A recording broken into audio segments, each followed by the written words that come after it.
Just when most people thought they were finally getting the groove on TikTok and gaining followers, they were met with the news that the app might be banned in several countries all over the world. Is the ban really going to happen?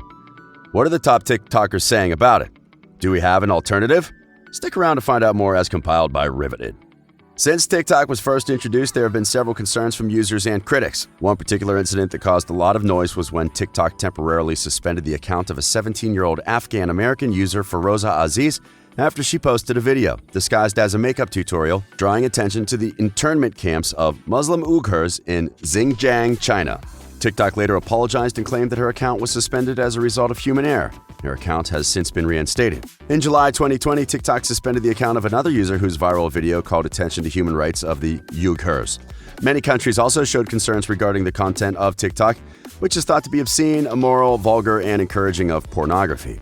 There have been temporary blocks and warnings issued by countries including Indonesia, Bangladesh, and Pakistan over the content concerns. TikTok later introduced guidelines to curb such content, but it obviously can't get rid of all obscene content.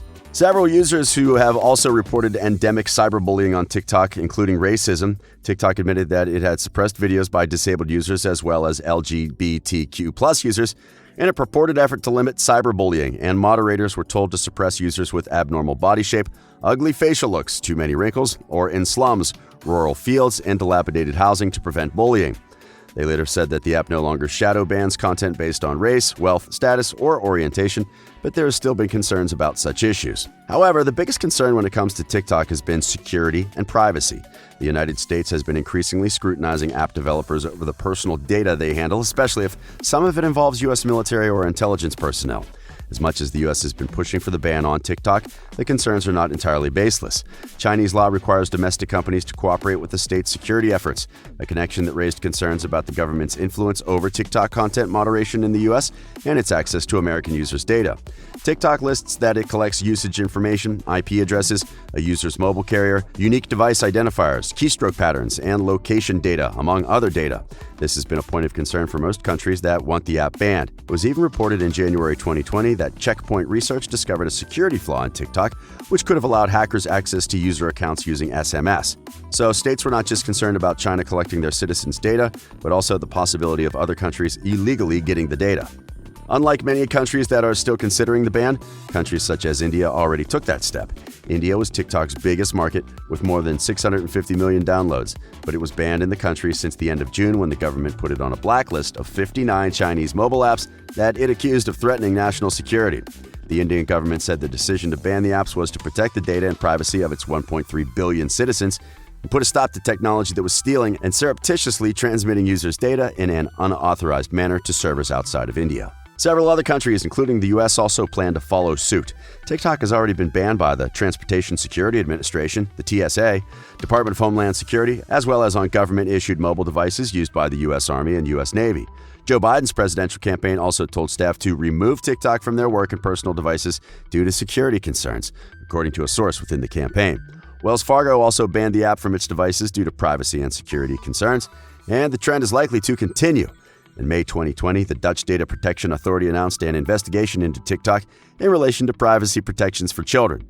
In June of 2020, the European Data Protection Board announced that it would assemble a task force to examine TikTok's user privacy and security practices. At the start of July 2020, Trump administration officials first stated publicly they were considering completely banning TikTok in the U.S. unless someone else buys the app. Just like millions of users in the U.S., TikTok was shook, and they gave a statement saying, "We are shocked by the recent executive order, which was issued without any due process."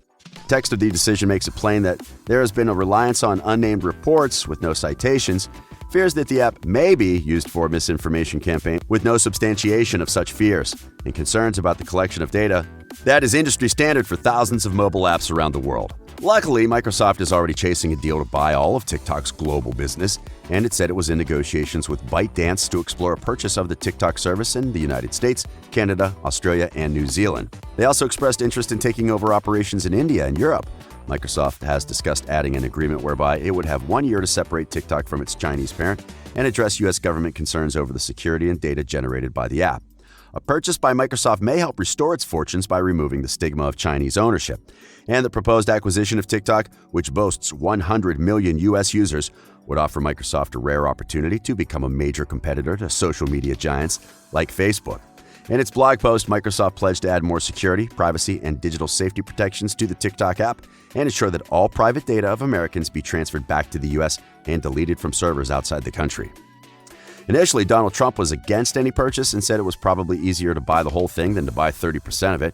He also said that whoever bought TikTok would have to pay a substantial fee to the U.S. Treasury. President Donald Trump only agreed to allow Microsoft Corp to negotiate the acquisition of TikTok if it could secure a deal in 45 days. Trump changed his mind following pressure from some of his advisors and many in his Republican Party who were concerned about coming elections. Banning TikTok would alienate many of its young users ahead of the U.S. presidential election in November and would likely trigger a wave of legal challenges. The negotiations between ByteDance and Microsoft will be overseen by CFI US, a U.S. government panel that has the right to block any agreement. It's not clear how much Microsoft could pay for TikTok, but it was reported that ByteDance's valuation expectations for the app exceed $50 billion, although U.S. pressure to divest it could lower that price tag. Best believe TikTok is not taking the ban lightly, and there are already plans to retaliate. The popular video sharing platform will file a federal lawsuit in the U.S. District Court for the Southern District of California, where TikTok's American operations are based. The parent company will argue Trump's far-reaching action is unconstitutional because it failed to give the company a chance to respond. It also alleges that the administration's national security justification for the order is untrue. Even with all the talks going around, it's still unclear whether President Trump has the power to issue a nationwide ban on an app like TikTok.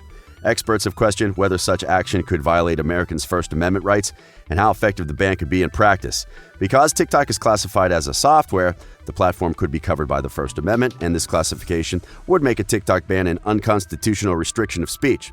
Several experts who spoke with Riveted said there's no simple way to impose an outright ban, but there are workarounds the administration can pursue to get a similar outcome. Well, other users have said that the president plans to ban TikTok because he is not over the rally incident. Mary Jo, who made the original TikTok encouraging people to register for Trump's Tulsa rally and then not show up, a battle cry that spread like wildfire among teens and K-pop fans, believes he's still miffed about how it affected his rally, and all his vigor toward banning TikTok is just a grudge.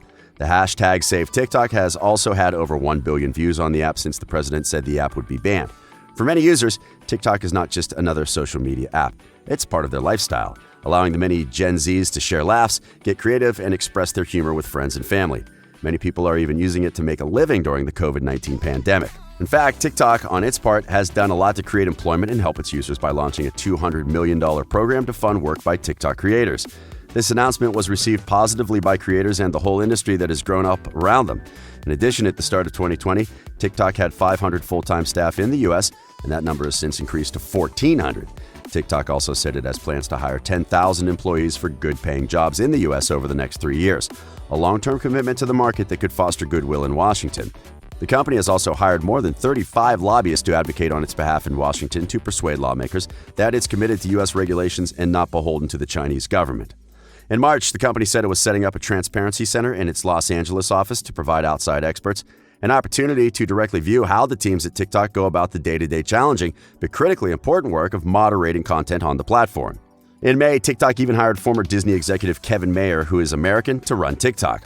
Since the future of the app is uncertain, users have already started looking for alternatives that will still allow them to connect, and one of the ways to connect is by using VPN.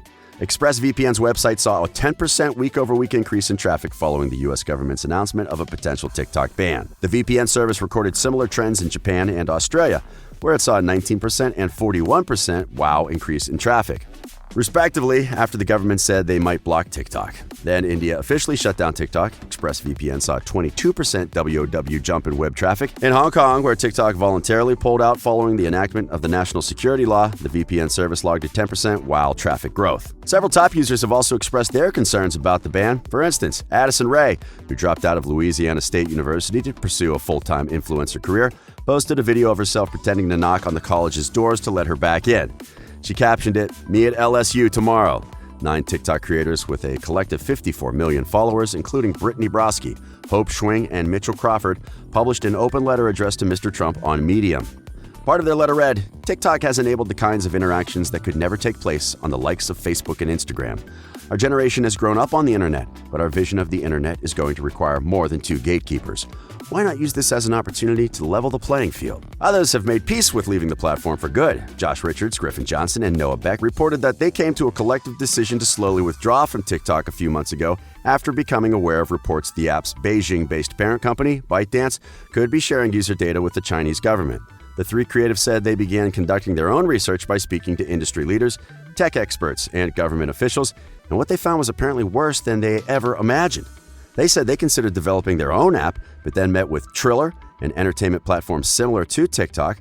Triller announced it had hired the 18-year-old TikTok star's Josh Richards as the platform's chief strategy officer, and successfully wooed him along with Griffin Johnson and Noah Beck to join the platform as investors. Obviously, they were successful since Triller has reached the top of the App Store in many countries recently. Many TikTok creators have since alerted their viewers on TikTok about the possible ban of TikTok in the US and referred the viewers to their Triller accounts. Instagram is also offering TikTok creators deals worth hundreds of thousands of dollars to create content on Reels, its new product with similarities to TikTok. So it may or may not be the end of TikTok. We just have to wait a few more days to find out for sure. So, what are your thoughts on the TikTok ban? Sound off in the comments section below, and while at it, don't forget to subscribe. Remember, we publish new content daily. This has been Riveted.